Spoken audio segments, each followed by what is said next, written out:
Oh, really? Is it a nice question?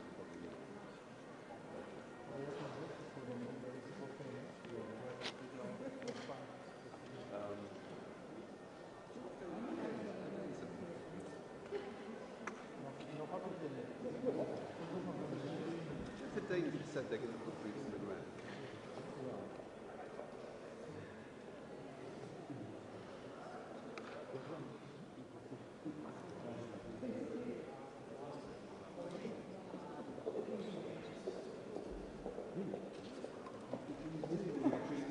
Yeah, yeah. And they were in hell as well.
Hopefully it will be productive. Any concrete outcomes to expect? After the meeting.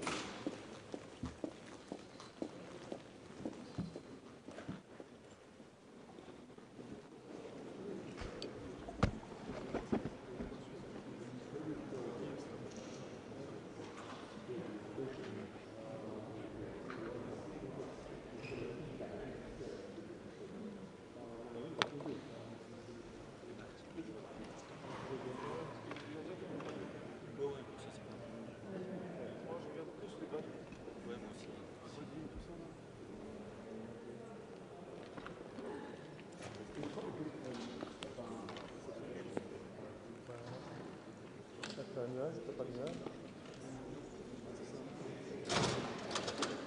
Là, il y a un nuage. Hein. Il y a un nuage pour l'instant.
Good afternoon, everyone, distinguished media. This is an important meeting today on a coalition of the willing. I believe that we have a clear goal, the goal supporting Ukraine unwaveringly, supporting Ukraine through strengths, so the peace through strengths, so it must be just and sustainable, and that's why, of course, we appreciate also the leadership of UK and France gathering us, assembling us, here the ministers who will be providing also guidelines to our military. Of course, the reassurance force, which is on agenda. It is an important mechanism how we can support Ukraine as well. Of course, some details still must be carved out. Some parameters of the ceasefire or peace agreement also, of course, must be established. Latvia has played an important role. We believe that we must be part of the coalition of the willing, and I would even add coalition of the able. So we've been able supporting Ukraine with 0.25% from our GDP, which goes militarily to Ukraine every year, this year and next year. And last year we've been top 3 in terms of military support. We've been providing equipment. We are leading or co-leading together with UK the drone coalition. We believe all technologies start changing the battlefield. And of course, we are also one of the leading nations in training Ukraine already for years, Ukrainian soldiers, and will be continuously doing so also in different formats.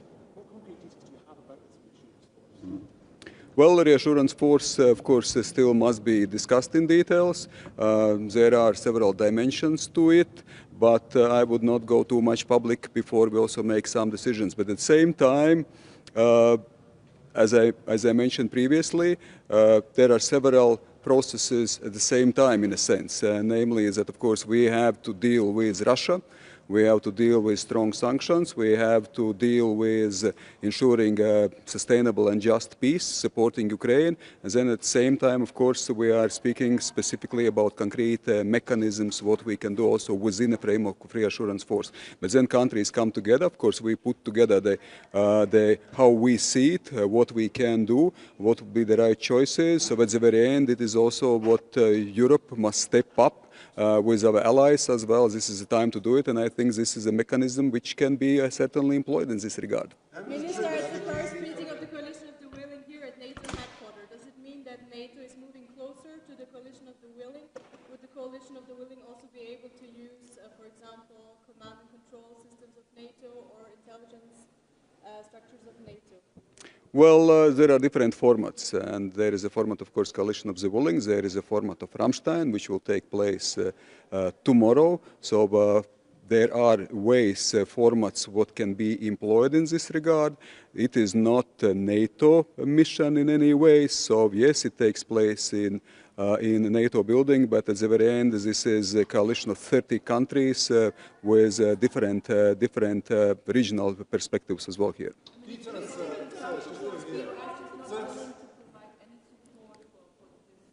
Excuse me once more. According to some reports, media reports, the U.S. is not willing, reluctant to providing any support for this force. So is it possible to put this together without any U.S. support? Well, let's face it. Let's not underestimate what Europe and European partners have. We are strong economically. We are developing, of course, our capabilities in military terms, in defense terms. I think everyone understands also that it goes hand in hand. More military financial investment in our defense also means that we can also organize things, coordinate things, and also support Ukraine more efficiently. So these are by the framework. Within the EU white paper, of course, it is about what Europe can do itself, but it is about also porcupine strategy supporting Ukraine. So what do I mean by this? We can do a lot ourselves. We can do a lot as European nations. We have a lot of our own capabilities. At the same time, yes, still there are sort of the details must be carved out how we cooperate with our partners. We believe strongly in transatlantic linkage. We believe that, again, those formats like Rammstein must be sustained, where US is also part of, but there are also other formats where US might not be part of. And I guess fairly enough that in our neighborhood, in European neighborhood, we Europeans should be able also to deal efficiently with aggressor countries, especially taking into account our capacities, our capabilities, our will also to, of course, invest in those challenging times what we are all facing.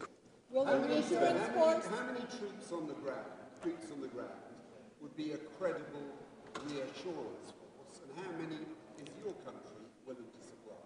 Well, there are of course still discussions also in specifics. As I said, I will not go perhaps into the details. Yes, there are countries which are now also discussing, considering nationally what they can contribute. Of course, contributions are extremely important. We must remember that Europe have all around 2 million soldiers, so 2 million under uniform, so we can actually do a lot. Another question is how efficient we are, how able we are to put together mobile forces. But again, this is a wider context. What is a peace agreement or ceasefire framework? So there are a number of pieces of puzzle which we should put together. There is certainly the will. That's why the reassurance force is being discussed, what specifically we can do. And Latvia, yes, we consider potentially also, of course, contributing. But once more, it is connected, it's related specifically to the peace agreement or ceasefire parameters. It is also, of course, focused on what we do in terms of training. I mean, we've been, I would say, training leader of Ukrainian soldiers, so we, of course, certainly would see potential also some role in this regard. And last but not least, for Latvia, for some other countries which are on the eastern flank, we have to ensure also our regional eastern flank protection and defense against aggressor countries. So that's why, of course, also the providing, contributing soldiers or representatives or contribution to the reassurance force in Ukraine, we should not weaken our own defenses. Being on the border with aggressor country. And we take it very seriously. We contribute strongly. In coming years, it will be 5% from our GDP will go for defense expenditure. Would it be an option that the reassurance force will end up just being a monitoring force in Ukraine? Well, first of all, once more, we are all interested in ensuring the stable peace, just peace, and sustainable peace. So that's why, of course, we have to provide everything what we can provide, also what Ukraine needs. So this is for task for the countries, also task for the ministers, together with the military planning. So to go hand in hand, how we can do it as more efficient. So there's certainly mission from mission differs, so there are different missions. So certainly this reassurance force, I think already name expresses quite a lot. So it of course reassures first of all Ukrainian side. We realize who is aggressor country and who must be supported as well. Are you confident during the talks that many states, other states will send troops, and do you think it will be enough? Well, of course, we must do everything what is efficient, what we can also agree upon. Yes, if it's 30 countries, we must remember that every country, of course, has its own capabilities, all also understanding, but same time there is a common understanding that we have to be unified, that's why this is a coalition of the willing, and I once more can underline, it's not just coalition of the willing, it's also a coalition of the able, or it is those countries which provided support and which look for a new upgrade, new enhancement of that support, what we can provide. Of course, let's be realistic, most likely there are some limits as well, as I said about the quite a number of soldiers at disposal of European nations, but at the same time it must be also tailored according to all the needs under concrete circumstances, also with clear sort of setting and format in mind what ceasefire means, what potential peace agreement means.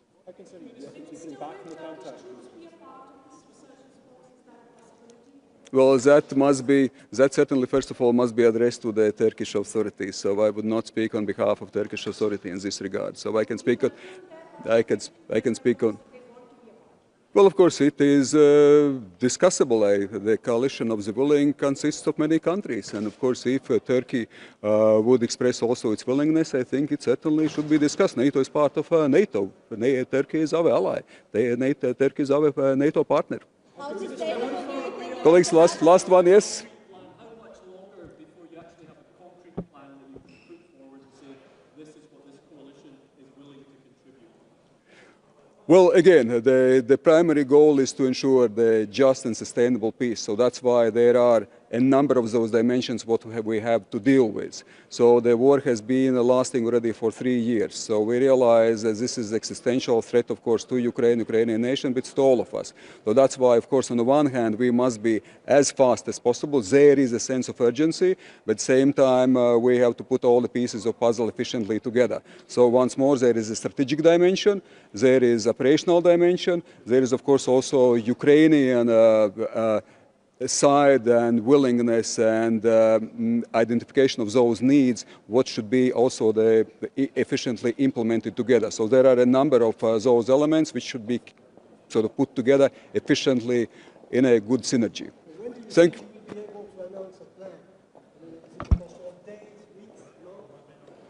Well, I think, let's see, we will see it also today, so there will be discussion exactly on the timeline. So we've been discussing it already for some time. I think we already see some move forward quite considerably.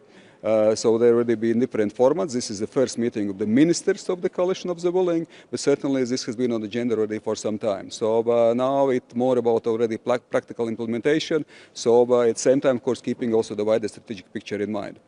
Ladies and gentlemen, I think that I will stop here. So thank you so much. And of course, good luck with, I think, very important day. Thank you so much. Thank you.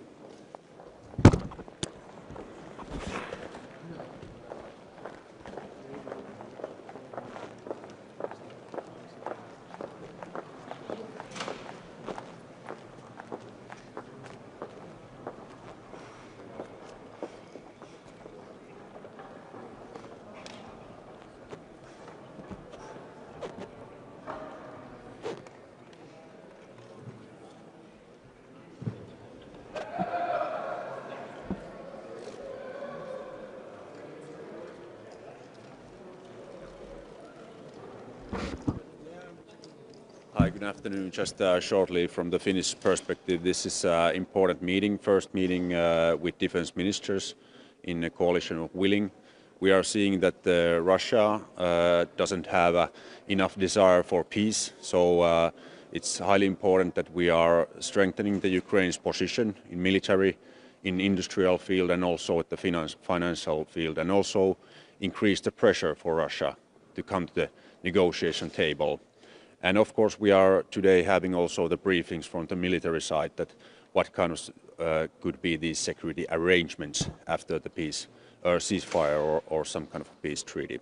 What concrete did you have about the coalition of the willing, this reassurance force? How many troops would you need? Well, we are hearing today more detailed briefings about that. What is the amount of troops or capabilities, what is needed. But the main focus must be that Ukraine's armed forces are the top one priority now to strengthen up. That's their key security guarantee, that we have to even more strengthen their army and defense industry after the ceasefire.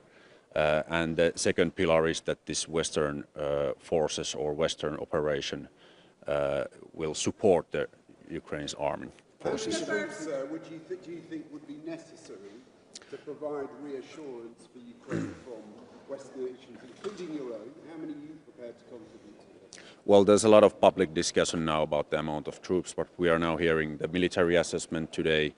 And of course, the Ukrainians are the key players, of course, here now, that what is their assessment. From the Finnish perspective, we think that the United States is a crucial player still in the guaranteeing the lasting security, and that's why we are emphasizing that the United States must be involved in somehow. Thank you. I have to go.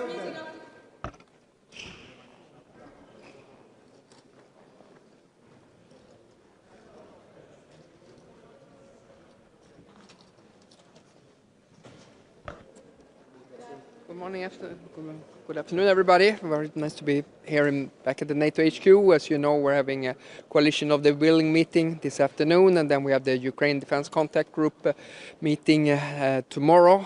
Sweden, of course, announced now its second package to Ukraine just very recently. This is our biggest package, so in the last 30 days we've been providing the Ukraine with commitments for over 3 billion euros. Our focus is now very clear. It's on supporting the Ukrainians as much as possible. We're front-loading our support to Ukraine as well to put them in such a good position as possible in order to, if they want to negotiate. It's the first meeting of the coalition of the willing here at NATO HQ. Does it mean that NATO is moving closer to the coalition of the willing? Would it be an option that also NATO control structures or intelligence structures will actually be used for missions of the coalition of the willing? I expect that's one of the things that's going to be deliberation over right now. It's a little bit at the early stages. This is the first time that the defense ministers meeting. Of course, the heads of state and governments and our CHODs has been meeting as well. But this is an important aspect also to the defense ministers meetings as well. And I hope to have more answers after the meeting. I think that's a bit early to tell as well. From the Swedish position, we said it's important with some form of U.S. engagement. I think it's important to make an assessment how this will affect NATO's other DDA activities, defense and deterrence activities, and of course there had to be some sort of rules of engagement. But once again, it's a bit early to tell, and our focus predominantly right now is on supporting the Ukrainians as much and providing the Ukrainians with the new support packages. That's our key focus right now. Sorry, sir. Are you confident that enough states will participate in the peacekeeping forces? Well, I think there's strength into numbers, and that's good. The more that do contribute, as I say, I don't exclude the possibility that Sweden is going to participate, but there's a number of questions that we need to get clarified, and I think there's several things that has to be sorted out before we can make any kind of commitment. Sir, what do you think would be a credible reassurance force in terms of numbers? Are you talking about tens of thousands? I mean, we know the Ukrainians would like hundreds of thousands, but do you think 20, 30 would be enough? And do you think there'd be enough countries contributing? I think there's helpful if there's a clarity of what that mission would entail and what it would do if we were peacekeeping, deterrence, or reassurance. I think that depending on the volume will based on what objectives. And I think that the rules of engagement would be another thing that would be very important to get clarified. But in All right, thank you. principle, Sweden is willing to contribute, correct? We don't exclude the possibility that Sweden contributing. That's correct.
some parts this morning. Good afternoon. It's good to be here. This is the first time we have the Coalition of the Willing in the format of defense ministers.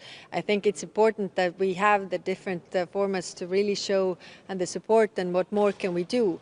I mean, on the European Union side, we are the biggest provider of training. We have the training mission where we have already trained over 73,000 Ukrainian soldiers. We also have the civilian mission. The mission could also do more. And then we are also the biggest supporter of Ukrainian defense industry. Of course, as whole, Europe is the biggest provider also of military aid.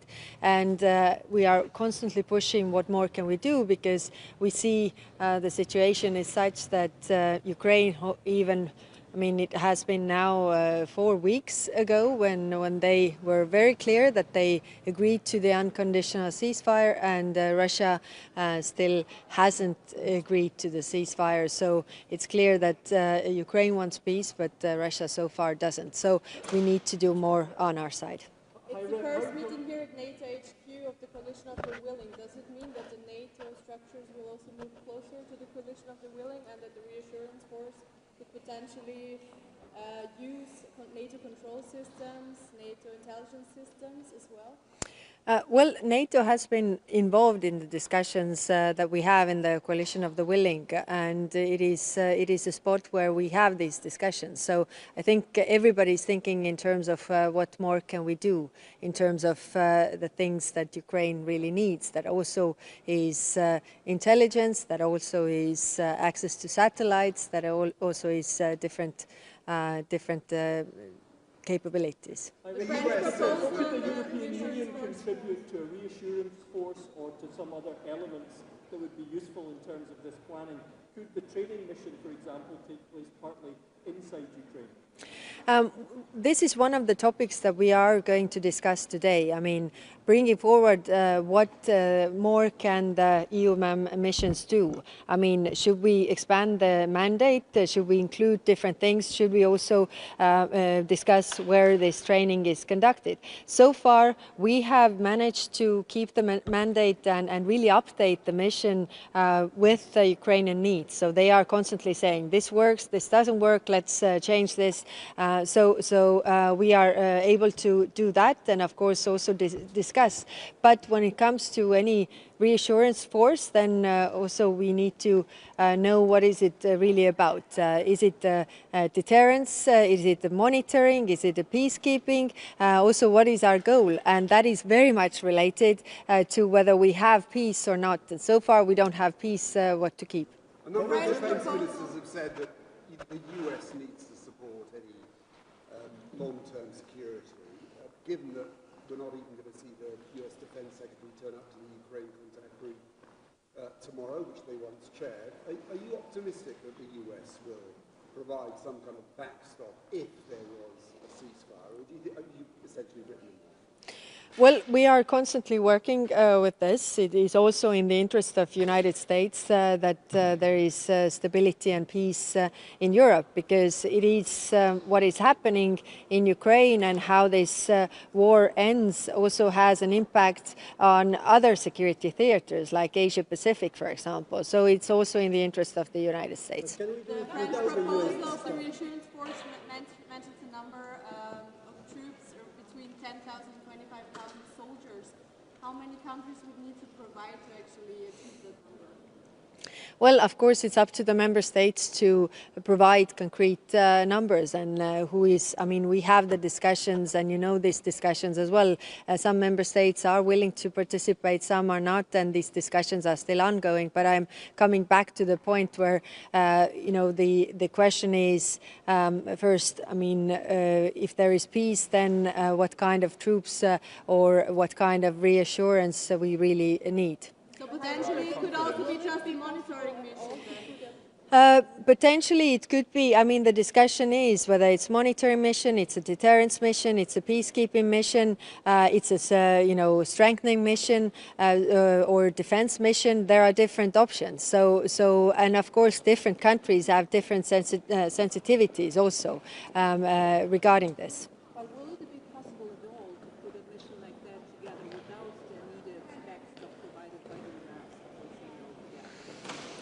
We are not in that position yet. I mean, of course, we have to map what we all can do. So this is the position where we are, and of course, like I said, trying to also keep the United States on board. Okay, thank you. Goedemiddag, minister. Quick question.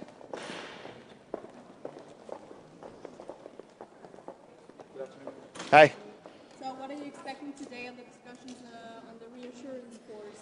Macron was mentioning troops between 10,000 and 25,000 soldiers. Is this something that is discussed today? How many countries would provide? Would the Netherlands be able to contribute? No, I think it's important after the military planning that has taken place over the last weeks that we have a political discussion today. That's also indeed about what is the potential mission, what is going to be the goal, what is the mandate, what would we do on the different scenarios, for example, if there would be any escalation regarding Russia, also how is it related to a potential monitoring mission. I think it's important to discuss those very key and fundamental questions. And of course, for some countries, it's clear what they are willing to do. For the Netherlands, we need to go through a political approval process first. So for us, it's important that there is a clear picture on what such a mission would entail. And then we can also have our national decision-making process first within the government and then also with our parliament. Do you think Europe is strong enough? Sorry.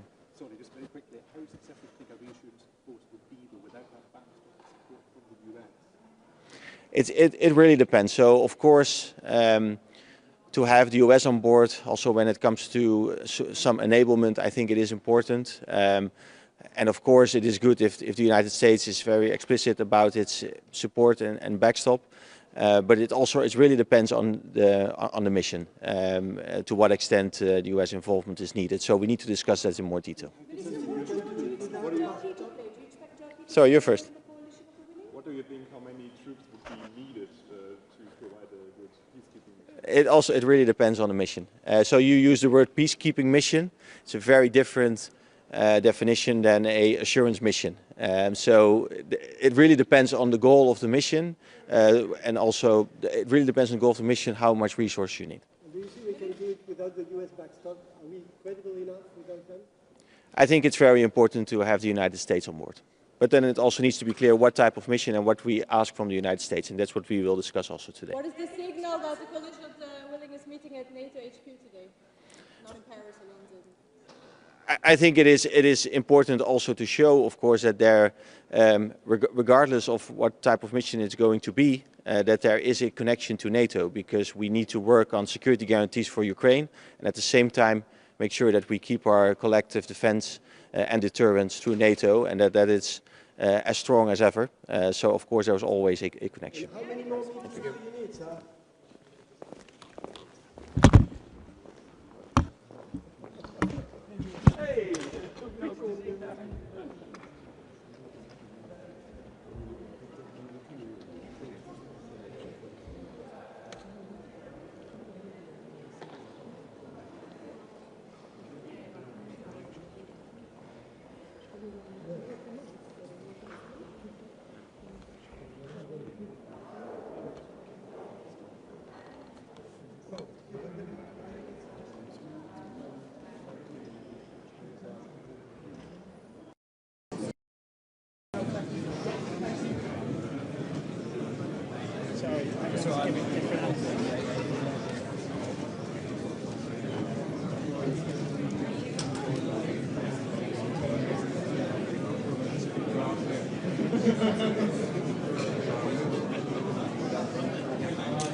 I'm here, mate. Okay. Thank you last time for putting his mic on. Oh, yeah. If you could kindly do the same with the guests, that would be. Don't put this on.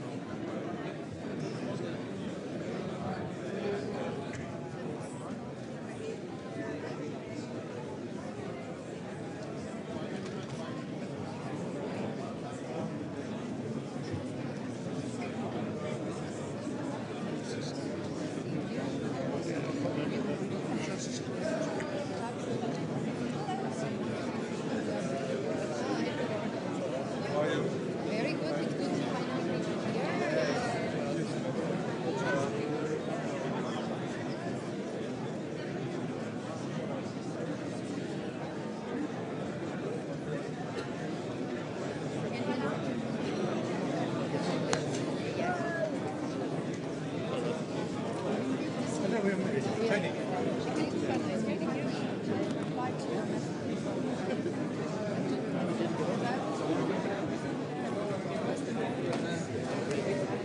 it hasn't covered.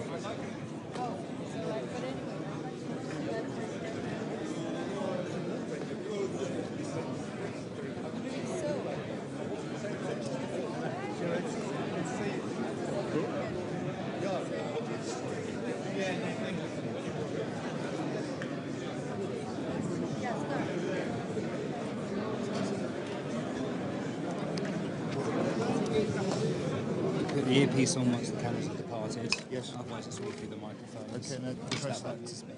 Will do. Thank you. Can you put this on when the cameras go? Thank you so much.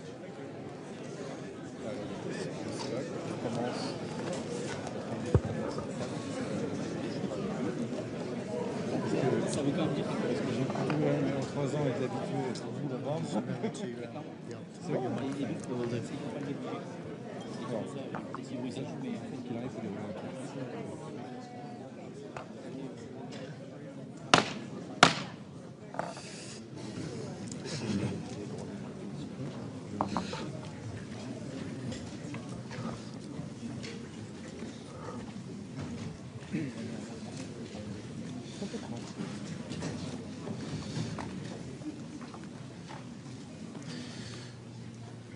Good afternoon, all. Good afternoon, and can I start by saying, alongside my good friend, Minister Sébastien Lecornu, a huge thank you to you all for being here, for attending what is the first Defence Ministers meeting of the Coalition of the Willing for Ukraine.